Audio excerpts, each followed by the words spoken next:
Hello বন্ধুরা, সবাই কেমন আছেন? আশা করি ভালো আছেন। আমিও আপনাদের দোয়ায় ভালো আছি। তো আরও একটি লং ভিডিও নিয়ে আপনাদের সামনে হাজির হয়ে গেলাম। আজকে চলে আসলাম হজরত হাজী খাজা শাহবাজ রাহিমাহুল্লাহ মসজিদ ও মাজার শরীফ। তো চলুন বন্ধুরা, আমরা দেখে নিই মসজিদ ও মাজার শরীফকে।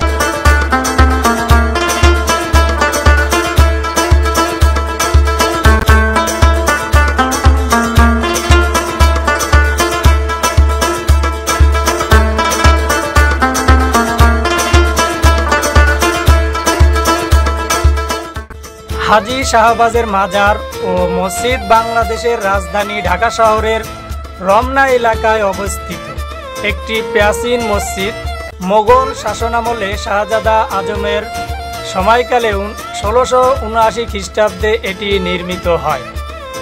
মসজিদটি হাইকোর্টের পিছনে এবং 3 নেতার মাজার এর পূর্ব পাশে অবস্থিত। এর চত্বরে হাজী শাহবাজের সমাধি অবস্থিত। দৈর্ঘ্য মসজিদটি 68 ফুট ও প্রস্থে 26 ফুট।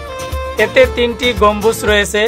ঐতিহাসিক মুনতাসির মামুনের মতানুসারে হাজী শাহবাজ ছিলেন একজন অভিজাত ধনী ব্যবসায়ী, যিনি কাশ্মীর হতে সুবা বাংলায় এসে টঙ্গী এলাকায় বসতি স্থাপন করেন।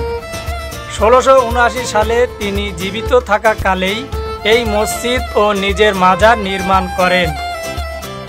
তৎকালে সুবাদার ছিলেন হজরত হাজী শাহবাজ রাহিমাহুল্লাহ।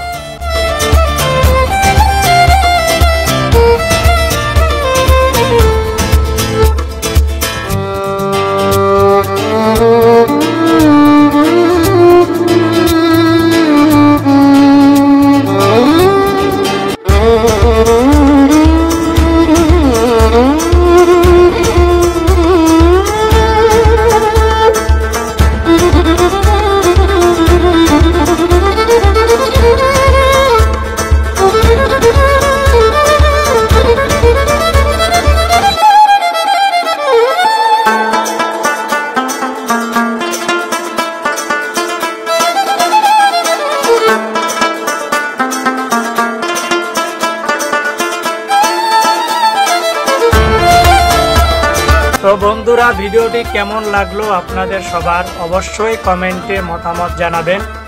আর এরকম আরও ভিডিও পেতে অবশ্যই আমার সাথে যুক্ত থাকবেন ফেসবুক, ইউটিউবে।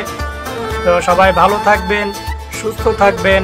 সবার প্রতি সুস্বাস্থ্য কামনা করে আমার ভিডিওটা এখানে শেষ করছি। আল্লাহ হাফেজ।